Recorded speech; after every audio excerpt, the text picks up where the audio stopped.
critique groups. And the reason we're doing this, in case anybody is confused about this particular topic, end of September into October of last year, there was a lot of chatter back and forth in our Facebook group about, I need a critique group, or where do I find critique groups?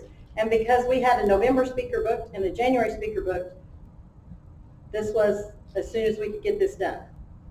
Our critique sessions afterwards are to help us connect with each other and hopefully find critique partners. It should not serve as your only peer critique function, unit. What's the word I'm looking for? Outlet. Outlet. Thank you. Okay, so we are going to go ahead and get started. Kim, you want to start? Sure. Okay.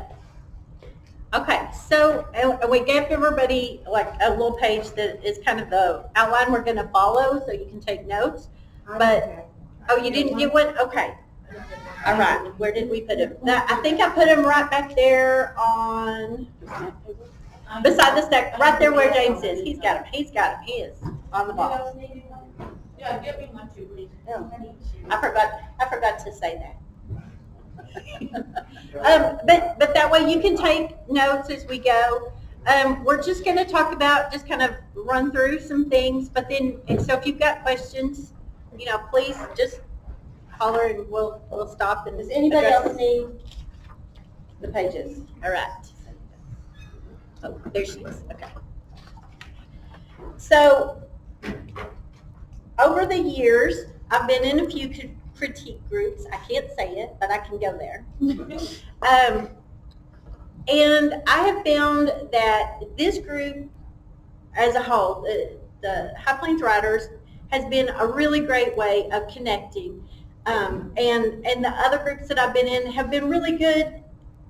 The bigger groups are really good with connecting with people, but a critique group is important to have some one-on-one feedback or 4-on-1, 5-on-1 feedback to just get some other ideas. So it really just makes us better writers to have that feedback, to where you can, hand a piece of what you've written, and it's your personal baby that it's terrifying to let other people read. But if you've got a group that you trust, they will make you a better writer. You can't help but become a better writer when you're in a critique group.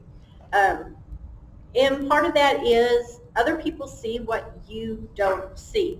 You will read the same thing over and over and over again, and it's perfect.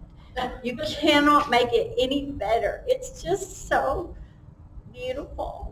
And then you hand it, and Donna goes, "Did you mean shield or shell?" Goes, "Oh yeah, oh yeah." Or Donna will go, "I don't know what that means." Like, it's as clear as day. No. And it does, and if you're writing, and we write in different genres, we all do, but we draw from each other's genres too, which makes our own personal writing better. But if clarity is the key, which it is, just in case, spoiler alert, if your book's not clear, nobody's going to like it. So if it's not clear to everybody who might read it, then it needs fixed. But also, one of the things that it will help you to do is identify your own personal strengths and your own weaknesses with writing. And when you are writing your books, your stories, however, if it's novels or if it's a memoir, whatever it is, you need to know what you do best so that you know what needs work. And if you've got somebody that can say, this fight scene is fabulous, but then afterwards, this happens, or, and it just doesn't make sense, then okay, good, this works, great. But this over here, maybe we need to, And I want to say that Kristine came up with a really great idea about the strengths and weaknesses, identifying yours, and then asking them for yeah. ideas. Yeah. Kristine's idea was for you to kind of try to identify your own strengths and weaknesses, and then within your critique group, ask them, what do you think my strengths and weaknesses are? And then do a comparison and work from that point. So, because they see things, your critique partners will see things that you don't realize. And I am living proof. You're so funny. But it also helps you when you're struggling with a scene. You know, just to have somebody, when you go in and you say, y'all, they have been in this elevator. Or however many pages. Or we have That's been a true story. on the, True story. or we have been on the spaceship. Now we know how many buttons are on the keypad of the spaceship. Or And 20 chapters. And it's like, they're just trying to get to the place where the action really happens. You know? or we just finished this car chase and we're now off the side of the road and we're about to have a big old fight scene. But now what do we do? Because we got to get them back into town. And why would they go back into town if they've just beat each other or whatever it is? Yeah. And you will find, you know, brainstorming is a big deal, and having a few extra brains to storm, that's helpful. It's helpful. This seems like lonely work, Yeah. but it's not. You know, going back to Tex Thompson's Yes. talk in January. You know, you may ride alone, but then there is a whole string of people that come after. It is a team effort. So build a good team.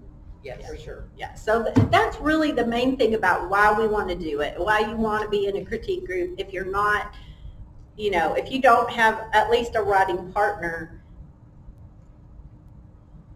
you've got room for improvement. There's always that space that you can make it better if you've got another set of eyes and another brain to help you work through stuff. And I think that moves us into too. Yeah. So we talked about why they're important. So how do you find one? And that's the hardest thing sometimes. Oh. It's just It's a struggle. connecting. Yeah. So this one that we have right now that we're in, Donna actually started. I begged everybody in Texas High Plains Riders. Like, I attended those groups after the meetings. It's like I need critique people. And Yeah, and that's a big one. You have to be willing to ask, to start it yourself. Say, I'll bring the donuts. that's if you will do that, you will find partners. Yeah. Yeah. Sitting in our dark little hobbit holes thinking, there's a bunch of people out there who are going to see me riding in one. That didn't happen. Did you bring the donuts today? No, I didn't. I didn't. Yes, hospitality. So yeah, I told y'all, great board. But really, Kim came up to me because she heard me begging, and Kim came up and said, well, would you like to try it? And we had somebody from Lubbock who had come up to visit. Her name is Brandy, and she wanted to join us. And then we were blessed to have Susie Sandoval join us, and we clicked. You need to find that group that you're comfortable with and that you feel like you can trust. And the trust didn't happen like right off the bat. no, That doesn't, you can't just, but it didn't take very long for us. No. We kind of fell in love with each other pretty quick.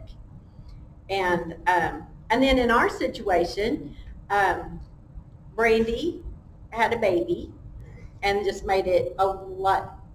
It was really funny how she asked us to. She said, because we had already discussed, on several occasions that we were going to just be a closed group because we had really developed that level of trust.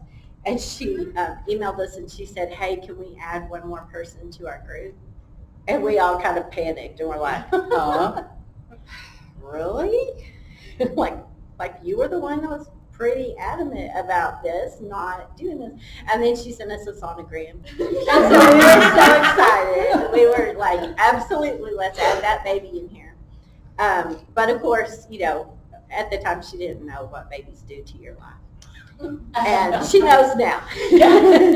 And then of course, Susie got sick, and that was, when we lost Susie last year, that pretty much devastated us.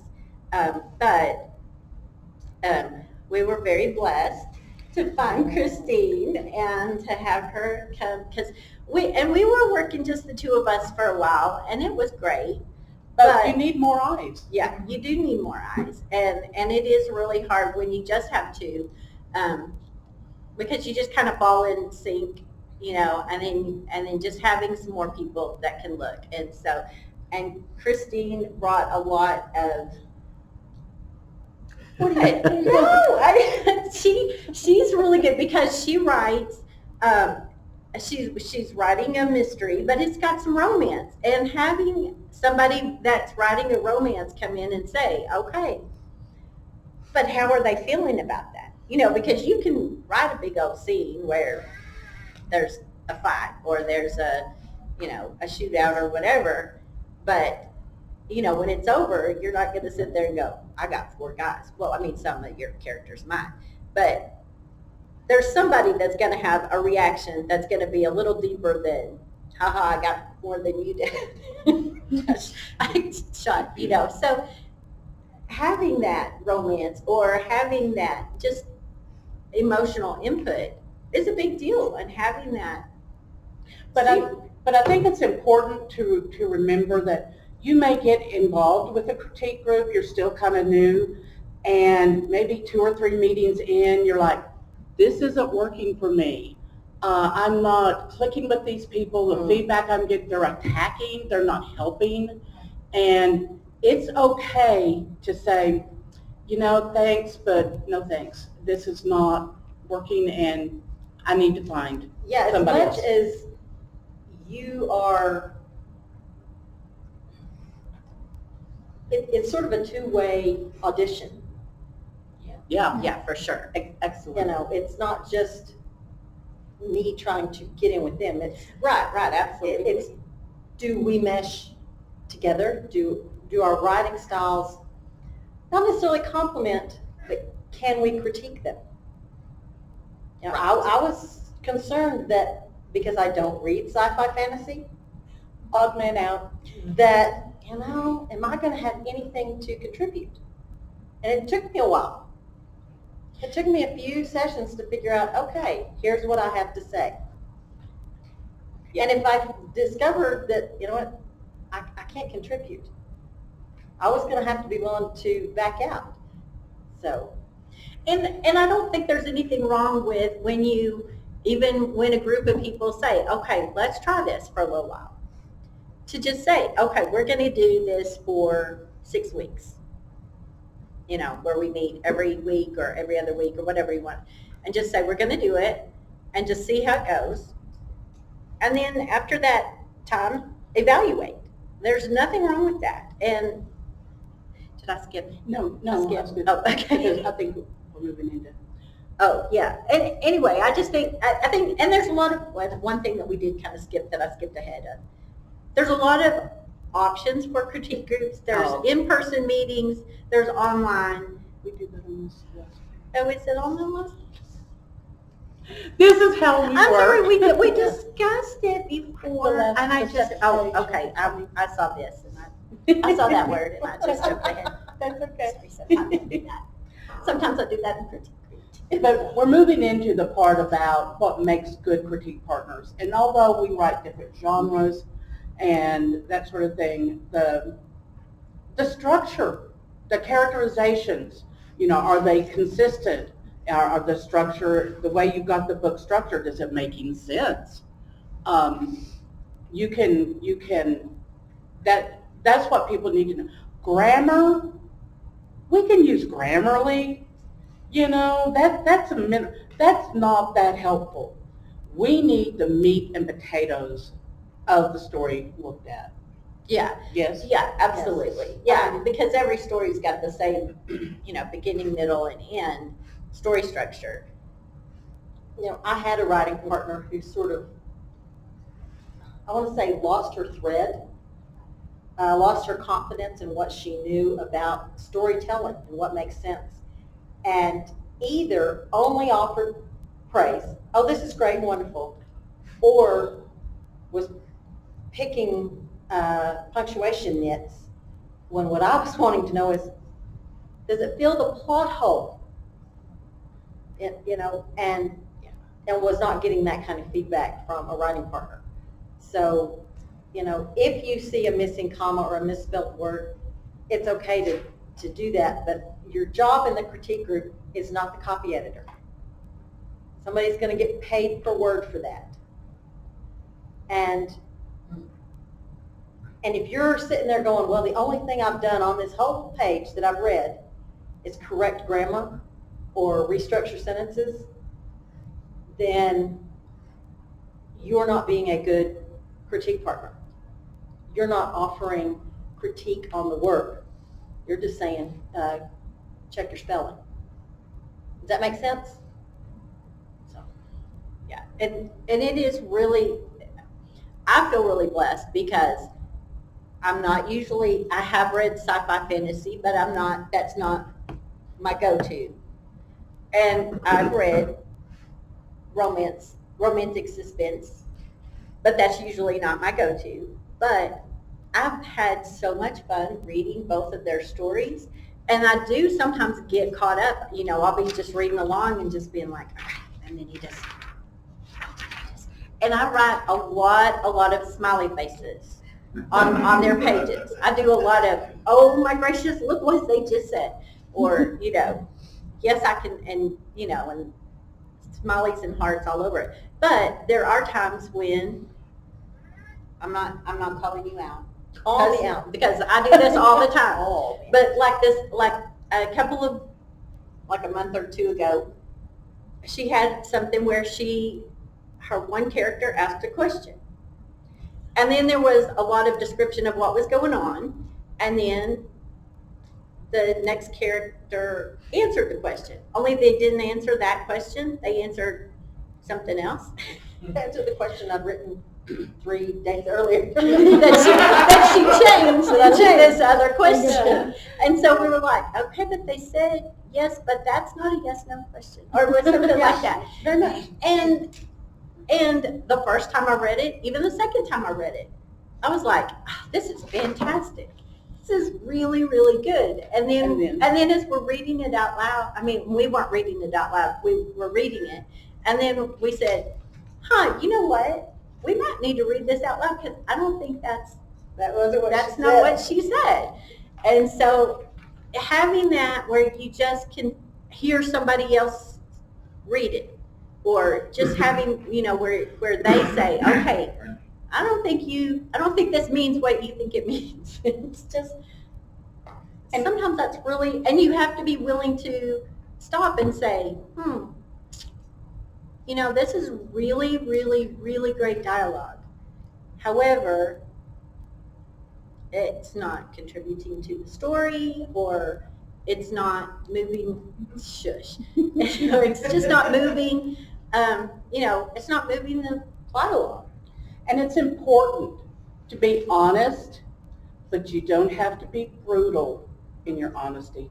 Be considerate. Do you want somebody attacking you? Say, I cannot believe you wrote this? Really? You think this is, and granted, most people are probably not going to be that way, but you need to be honest with yourself about your writing, and you need to be honest with others.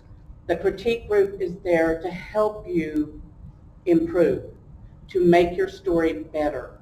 And if you're not honest with your critique partners, you're not doing them any good. You got to be brutal with yourself, but gentle with your partners. Okay. Because that's Yeah. Yeah. And you Just, have, yeah, um, to, to extend what you're saying, there is a standard of behavior acceptable within critique groups that would not be considered acceptable in polite society. Just recently, I told my wife what my group said, and I said, well, they basically liked what I wrote this time, but some of the things that they pointed out were blah blah blah, and she said, boy, you really have to have a thick skin. Oh, hey, this is mild. yeah, exactly. And that is absolutely one of the benefits that we didn't talk about of being in a critique group. You're sort of in what should be, and I hate this word, safe space, but it is it's like having the net underneath you when you're walking a tightrope. Because when you send it out, whether you self-publish, you send it out to the public, what if they don't like it? You send it to an editor and they go, no, this isn't for us. You send it to another, or agent, no, this isn't for us. After being in a critique group and having somebody say, change this, or that's not working, you're a little bit more willing to take some of the hits, the bad review, because it's a good training ground for that. Yeah, And I will say, along those lines, early on, one of the first few meetings, my critique partners, this was Brandy, Susie, and Kim at the time, and I had this beautiful chase scene, all the mountain, over plains, all the aliens were chasing each other here on Earth, and all this, and it was cool. And it was very cool. And Brandy, I think it was, said, why do you have this chase scene? I like it. And it was fabulous. I mean, it was really good. But it was pointless at that point. But that told me, it's like, oh, I might need to change it. And I still have my chase scene. Thank you very much. But it has been, it's been reworked. It's adjusted. Big time. And I really feel like, too, your critique partners are your friends who will tell you when you have broccoli stuck in your teeth. You know what I'm saying? Like, you can't go to a big party and, you can't just walk up to anybody and go, your tag's on the back of your dress. Or you've got but your people who understand you will walk up and go, let me just type that for you. Sweetie. Yeah. Or you go, Yeah. or your skirt's tucked in your pants. Yeah. They will get behind you and untuck you. So, you just got to consider it like that for your rider. And literally, sometimes they had to help you get the broccoli out of your teeth. But they're the people that make you presentable. So talk about critique group members that argue with everything. Oh. No, we've never experienced that. Could we have an instant replay of that reaction? And that is part of it. God, you have to be willing just to accept it. Accept that somebody doesn't. It's just their way. And you do have to understand, okay, is this the person that, are these the people that they're not, if somebody argues about everything you write, then they're probably not the person that's going to help you become a better writer. They are not, they're not just going to pick the broccoli out of your teeth. They're the ones that are saying, take the teeth out. yeah.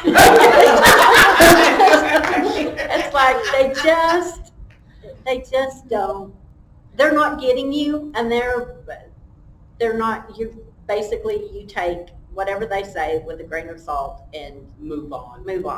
And we do have a rule in our group that we can talk to each other about anything. We can tell, I can say, Kristine, the scene with the table, why does the table suddenly break? Because there were two people making out on it. Okay, this scene, I didn't have that in there. I'm thinking though, this scene, there was a point I was reading pages and it jumped. Remember there's that gap in there and you're like, oh, I left that section out. Because I was like, how did they get into that Yeah, I left it underground? completely out of the page, the scene I sent to him. Like a whole getting from point A to point B. Yeah, it's like, But it's one of those things that, and I can't even remember what I was going to tell you because I'm now thinking about that scene. It's a fun scene. But, yeah. being able to read it and just being able to say, this is really fun, this is really great, but there's a problem here. And a lot of times it's just because what she's seeing, the movie she's seeing in her mind is not the movie that I'm seeing, or it was, but I went to the bathroom in part of it because when I came back, the table was broken. And no, it was just, Yes. sorry. I was going to say something, but I forgot. So What, it'll come back around. the partner you had that, I had a partner, I had a writing partner who argued everything and would write scenes and you go, well, why is there a chase scene? And rather than pausing and saying, gee, what is the purpose of this scene beyond, I like it, would argue to tell me this is why it's there. I'm like, no, it's just there. and the elevator. The three pages in an elevator had characters. Chapter 3, introducing a character. She was on an elevator for 3 pages. So when you read Eden's Fall, I'm assuming we're all going to go grab our copy this week, Right, exactly. and get to chapter 3, they're on the elevator for 3 paragraphs. So, but, and that was a fight. That was a fight. That was sort of the unraveling of the writing partnership, the friendship, because didn't understand why we can't be in the elevator for 3 pages. Because nothing happened other than being on an elevator for 3 pages. So, She was just floored by your statement. Thank you, Mike. But You're it funny. is something Your too mama that tried you to do, read that, the downside of critique groups are, that it is sometimes you may have a situation where it doesn't work out. it doesn't work out. And And that's okay. that's okay. If it's not helping you, if it's not making your writing better, if it's just, if it's just going to be a fight, if you do this, if it's like, okay, tonight we're meeting this evening. Wait, do I have a sore throat? Wait, is the cat sick? Do I need to floss the cat? It may be you're not getting as much out of your critique group as, if we look for, or at least I do. I look forward to the Saturday mornings when I know we're going to meet. I do too. It's a lesson in humility. It is. That's a good way of putting it. It Because is. it really is, because these are your babies and you think, oh man, this is so awesome. And then somebody comes back and says, well, this is really good, but I'm not understanding this part. Or, why did the table break? Or why did you have that chase scene? And we need somebody to sometimes bring us back to, we're creating a story and it needs to make sense. We've talked about critiquing, criticizing. The flip side to that coin is, Kim says, I write little notes. These two are great when I write something that I think is hilarious. And then they laugh, and I'm like, yes, Yeah. you got that one right. Yeah. And you get the feedback of, I love the way you did that. Yes. Or I love this Or this description. character is really working. Yeah. That one's Yeah. kind of flat. So it also really tells you more what you do well than what you think you do well. Yeah. Yeah, So- yeah. And when you, I just think of both of them. Like there are certain times when I'll, see Sarah, with Donna's main character, and see her in a situation and I'll go, this is great, just as it is. But if you make her sass off to these guys, It'd be better. that's the Sarah that I expect. Or, on Kristine's, I'm like, well, this guy's, this is really good, but, or, oh, Amy, she's got a character that it's just, I just am in love with We Amy. love Amy. And I'm like, okay, but shouldn't she kind of give him a little verbal spanking, just a little bit more? Because that's kind of Amy. Because that's kind of Amy, and and sometimes when people give you the feedback about characters and they say, oh, but what if, oh, this happened to her? Oh my goodness! And it becomes like, then you realize they're real people to other people, and that's Yeah. even without them saying, oh, I love this person. You know that they do because they're talking to you as if they're a real person. Okay, so you've got a group of people and you think we're going to do it. And Yes. everybody knows what makes a good critique partner and how we're going to do it. Then you got to agree on the boundaries of your group. Now we're going to go through this pretty quick so that we can get to the Yeah, on because each we want other. practice. It's kind of like nursing school. We're all going to get to. There We're are going things to find the out of it here in a minute. There are things to consider that people, like you said, need to agree on. Like, where are you going to meet? When? How often? What time? Is it going to be like a Friday evening? Is it going to be a Saturday morning? Is it going to be in a restaurant, in somebody's house, at the coffee shop, wherever? And that may determine whether or not this group works for you. Yeah. Yeah, just the logistics can be a situation that is a deal breaker. We yeah. meet. Yeah, go ahead. Well, we meet because we kind of keep the third Saturday open for Texas High Plains Riders, even though the organization meets every other month. We tend to meet on the second and fourth Saturdays of the month. Sometimes we will go for an extra Saturday if there's like a fifth or something like that, if it's kind of weird. And if we all want to and are like, I really would like to meet a little bit more because we're working on our stories. So sometimes we sneak in an extra Saturday. And sometimes if one of us is, or both, or more than one of us is going to a conference or something, it's hey, can we push this back a Saturday or can we move it forward? And we know we're flexible about that most of the time. But there are going to be some times when the groups are, you may be in a group where it has to be the last Thursday night of the month, and that's the only time that it's going to happen. So you need to find partners. You've got to find partners that will work with that.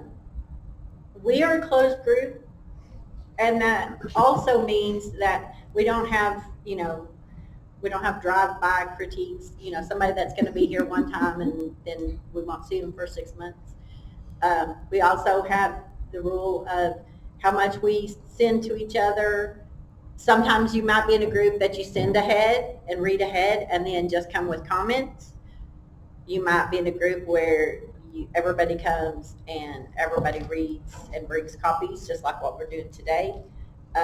You need to find the format that's going to work for you.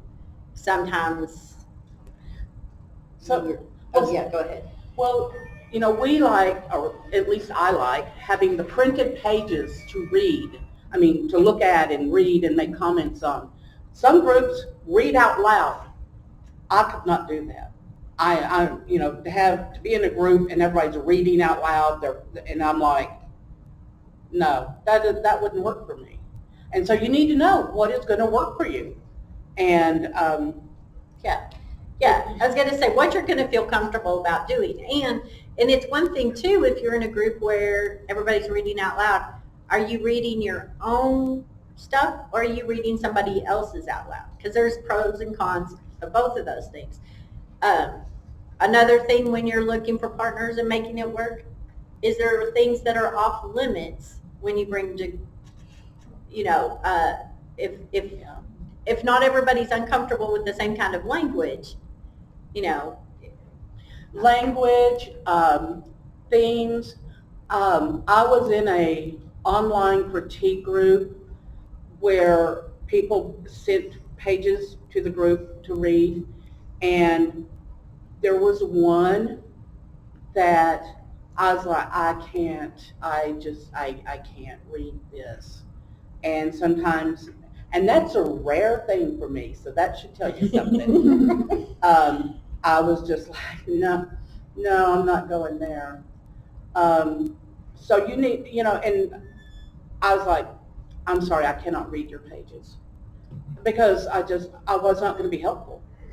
And that's one thing. I don't think that it's as important to limit by genre. I mean, sometimes it is, but I don't think it's as important to limit by genre, but you do need to be comfortable reading everybody's stuff that's in the group. And if you're not, yes. What about mixing nonfiction and fiction in a group? Does that work? Susie was nonfiction. Yeah, she was writing a memoir. But the way she wrote was so creative and storytelling way that we didn't have problems doing that. And I don't think that's, you just have to know what's expected of each other's genres. But I do think that fiction and nonfiction, if it's not if the nonfiction isn't kind of creative, it might be difficult because it's a different style of writing and kind of different focus.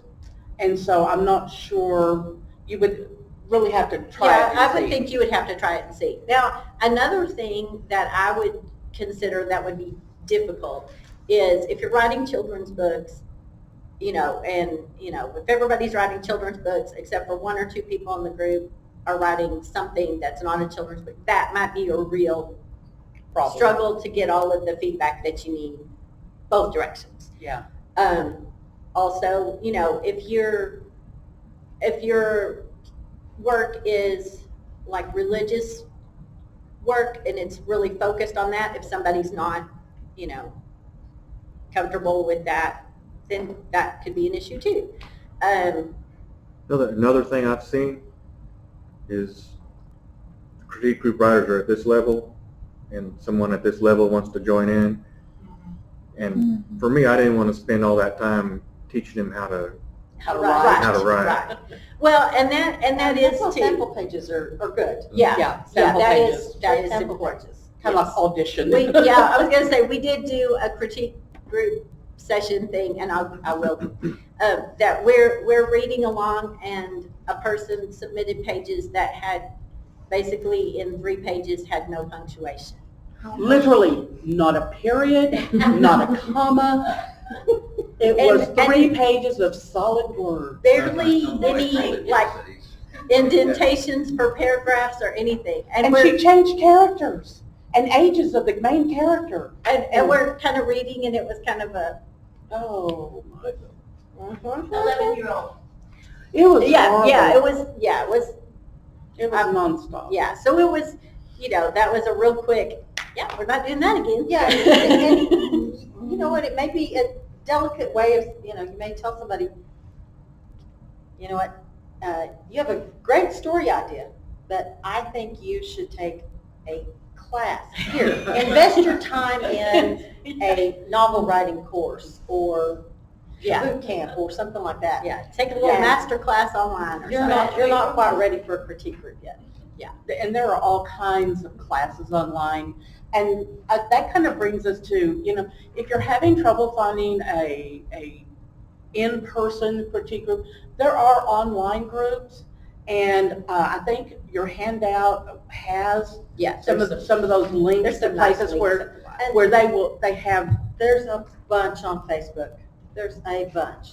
Yeah. On Facebook. It's not on your list because I forgot to tell Donna who made this for you, so thank her for that.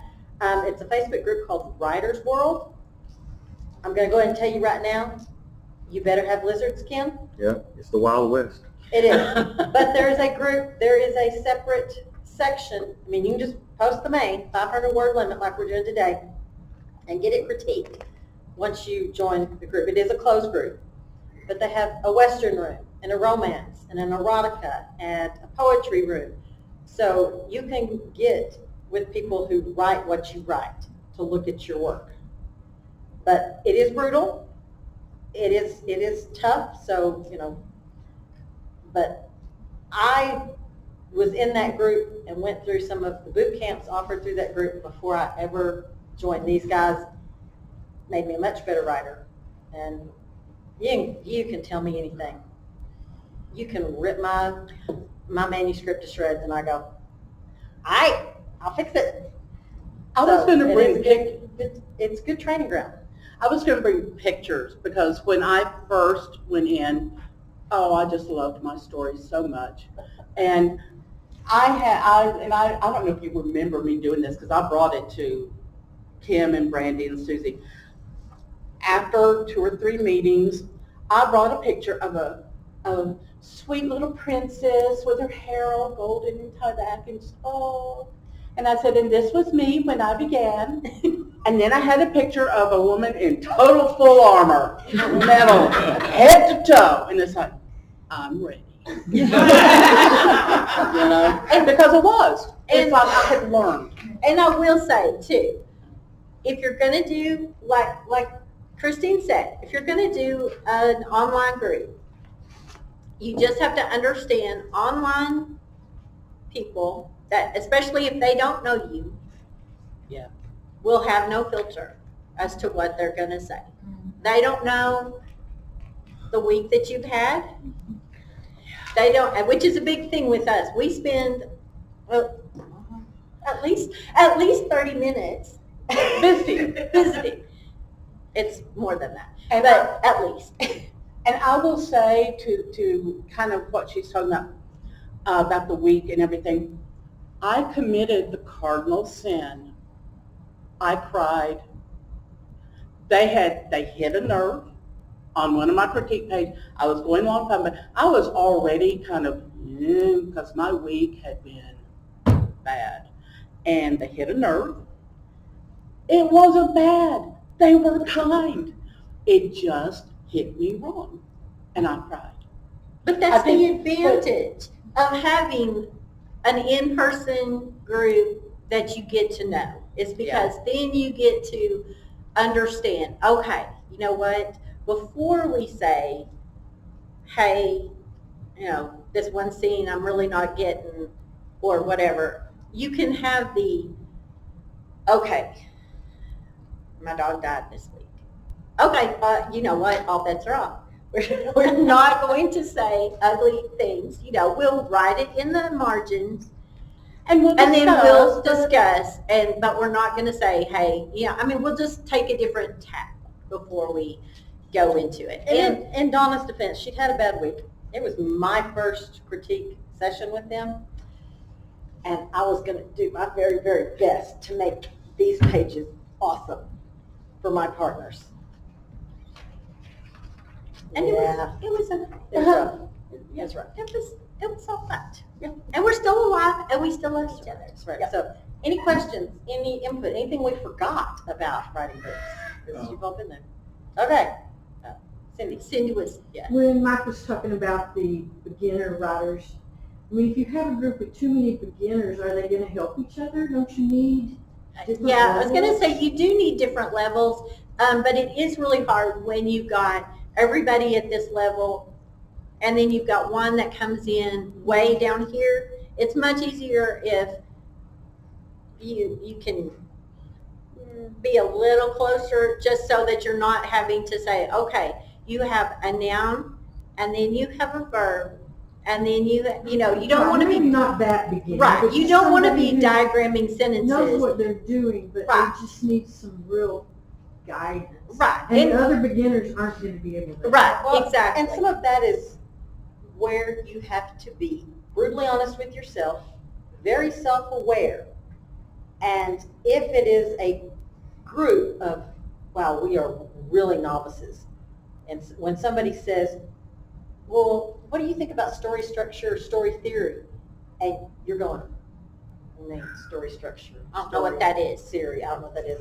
Maybe collectively as a group, hey, let's read this book together. Let's take this course together before we start trying to fix each other's pages. Because we don't know what a character arc is.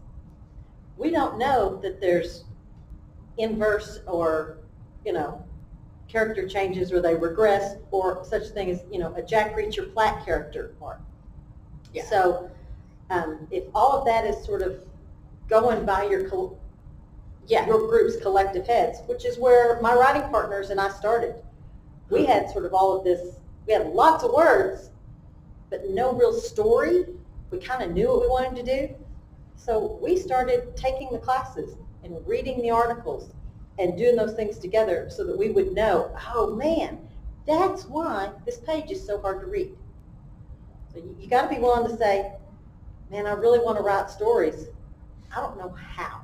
Those beginner writers need to join a local writing group. Yes, they do. do. They do. And where could we find one? Yeah. And if you do have friends that are saying, hey, I've got a story that I want to write and I would like to be in a critique group, maybe the first thing you say is, hey, that's a great idea.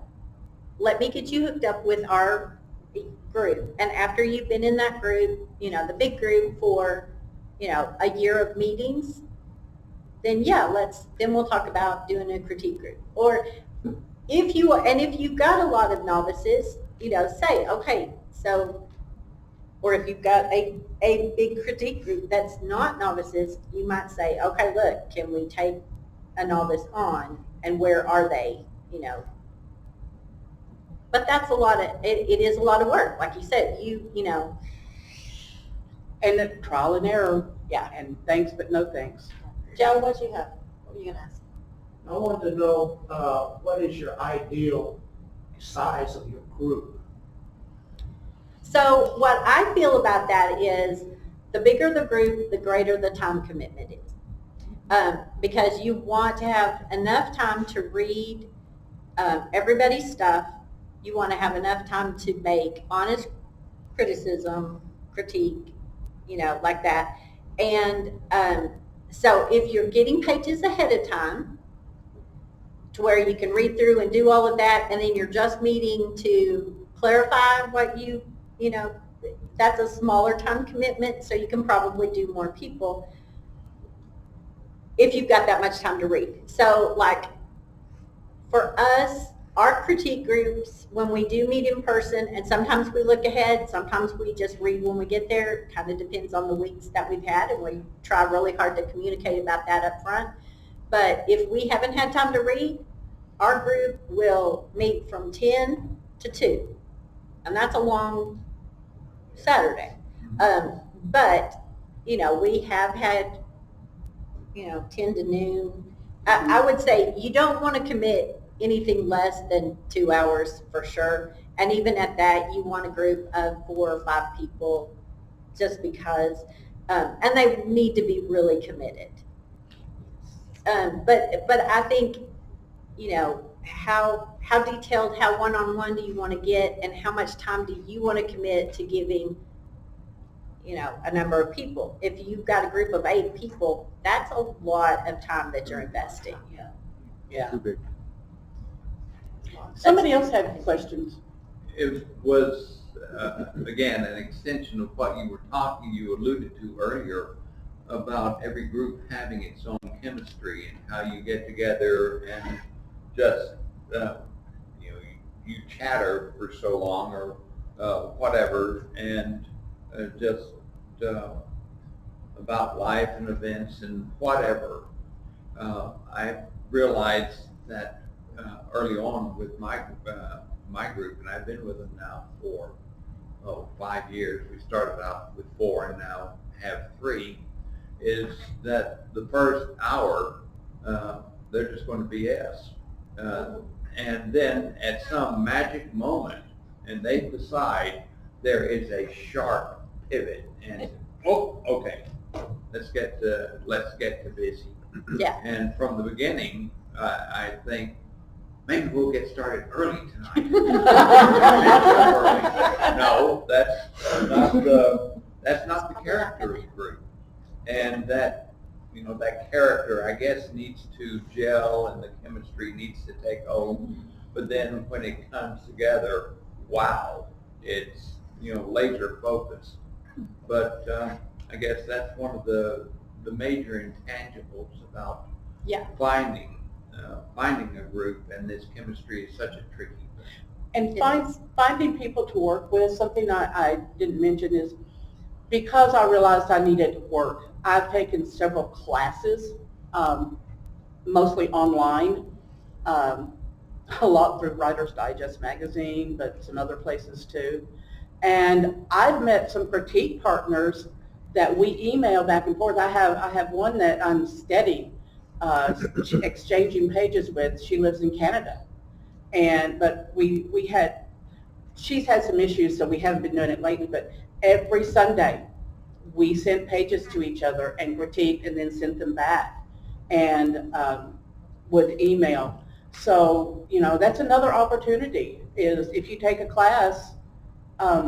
You might meet somebody in one of those classes who wants to continue exchanging pages. So, just an idea. Did somebody else have questions or? I have a comment. Okay. A little bit different tack. When in the critique group I was a part of, we did line edits, so we also did cover the big things. Yeah. But from the line edits, I learned how to edit my own stuff much better from having my stuff edited and from editing other people's stuff. Absolutely. That's That is true. an excellent point. And learning to edit your own stuff is very valuable. Mm-hmm. It really is. And you do learn that because they're seeing things that maybe you didn't, Right. and you learn from that. And not all critique groups do line edits. Some just kind of read it and give an overview. Give an overview, yeah. And that's one thing when I write pages, before I send or before I hit print or whatever, I go back through and read it. I go back through and read it again. I go back through and read it again. And each time I go through, I'll be like, okay, this is what Donna's going to say. So I better check. Hang on. Yeah, you get to learning. Yeah. It's like, oh man, Christine is not going to like she's that. gonna get It's like, There's an adverb in that line. yeah, we got to take that out. So now when you're writing, they're in your head. And if nothing else, and even though we don't have Susie with us anymore, oh my goodness, there are so many people that, and the story that I'm writing right now is just a mystery. And even though Susie never read a single word of it, I have killed like 3 extra people just for Susie. Because Susie would just say, you know what, we should kill them. Yeah. That person's gonna die. And I'm like, what? I killed the person in her honor. Yeah. I had not planned on killing. It's like, But yeah, but you know, yeah, they get in your Yeah, head. she's still in the grip because Kim told Yeah, me last time, you don't have enough bad people in your story. We like them all. And I went, okay. Okay. Yeah, and I do. We do so good at making it. she just makes every character endearing, which is great. But even the bad guy, you're going, well, he's the only bad person in here, and if it's a mystery, there's not enough mystery because that's the killer right there. That's the bad guy. hole. It's a something wrong in the story. So, but It's a good story. It's such a good story. Yeah. And then, but it was one of those things that I was sitting there going, kind of analyzing mine and going, okay, do I have enough people that are truly suspect that could, are options here? And then when I was there, I was like, well, Kristine doesn't. She only had, it's like, I know who the bad guy is. And so that's kind of a downside. You really have to think about all of those things as if you're writing, as I'm doing, am I leaving enough cookies? Am I, okay, if there are no more questions, we're going to make this our break and our time to sign each other's anthologies, go to the restroom, get another drink, and then get your pages out, and we will figure out how we're gonna divide up and see what we learned today.